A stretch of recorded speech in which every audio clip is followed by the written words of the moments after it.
Magandang araw po sa kanilang lahat. So para po sa kaalaman nila, every 6 hours po ay nagpapalabas tayo ng update, yung tinatawag nating Tropical Cyclone Bulletin. Hinggil nga sa tropical storm na si Christine or Trami ang international name. At ito po ang nilalaman nating latest weather bulletin. So makikita natin sa satellite image animation ng sentro ng bagyong si Christine ay offshore pa. Nasa karagatan pa po. Pero pansinin natin yung malawak na kaulapan na lalong-lalo na dito nga sa west semicircle na tinatawag natin ito.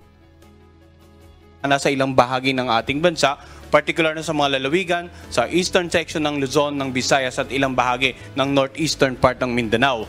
Kaninang alas 4, ang sentro ng bagyong si Christine ay tinatayang nasa layong 390 kilometers ang layo silangan ng Daet, Camarines Norte. Tropical storm category, lakas ng hangin, umabot hanggang 75 kilometers per hour malapit sa gitna nito at yung pagbugso ng hangin, abot naman hanggang 90 kilometers per hour.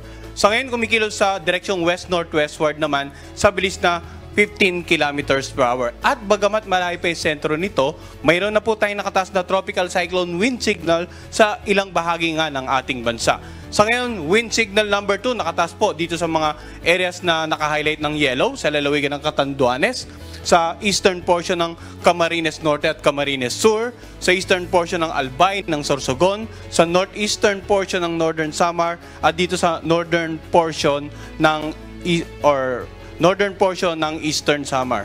So ito pong mga lugar na ito makakaranas ng masungit na panahon. Maalon hanggang sa napakaalong karagatan. Pag sinabi nating masungit na panahon, mga pag-ulan na pwedeng magdulot ng mga pagbaha, lalong-lalo na sa low-lying areas, pagguho ng lupa sa mga areas na malapit sa paanan ng bundok, lalong-lalo na kung ilang araw na pong nag-uulan sa mga nabanggit nating lugar. At the same time, yung mga bahaging karagatan, maalon hanggang sa napakalon, bukod pa sa malalakas na hangin na pwedeng makapagpatumba ng iba't ibang uri ng halaman, makasira ng mga ilang istruktura, lalong-lalo na yung mga bahay na gawa sa mga magagaan na bagay, yung mga nipa at sa mga kanayunan ay maaring masira po dala ng malakas na hangin at dulot nga ng bagyong si Christine. Samantala, yung mga lugar na naka-highlight ng light blue, warning signal number 1 naman po ang nakataas. Dito sa may bandang Ilocos Norte, Ilocos Sur, La Union, Pangasinan, sa Apayao, Kalinga, Abra, Mountain Province, Ifugao, Benguet, Cagayan kasama nga yung Babuyan Island, dito rin sa lalawigan ng Isabela, Quirino, Nueva Vizcaya, Aurora, Nueva Ecija at Tarlac. Warning signal number 1 din sa Zambales, Bataan, Pampanga, Bulacan, dito sa Metro Manila, ganun din sa Cavite, Laguna, Batangas, Rizal, sa Quezon kasama nga ang Pulilo Island, Occidental Mindoro kasama ang Lubang Island, Oriental Mindoro, sa Masbate kasama ang Ticao Island at Burias Island, Marinduque, Romblon. So, meron din tayong warning signal number 1 sa natitirang bahagi ng Camarines Norte, natitirang bahagi ng Camarines Sur, natitirang bahagi ng Albay at ng Sorsogon. Dito nga sa natitirang bahagi ng Eastern Samar at ng Northern Samar, sa lalawigan ng Samar, sa Leyte, Biliran, Southern Leyte, Dinagat Island, Surigao del Norte, kasamang Siargao, Bukas Grande Group. Yung mga lugar naman na may warning signal number 1, posibleng makaranas ng mga pag-ulan at paminsan-minsang pagbugso ng hangin na may katamtaman hanggang sa maalong mga karagatan.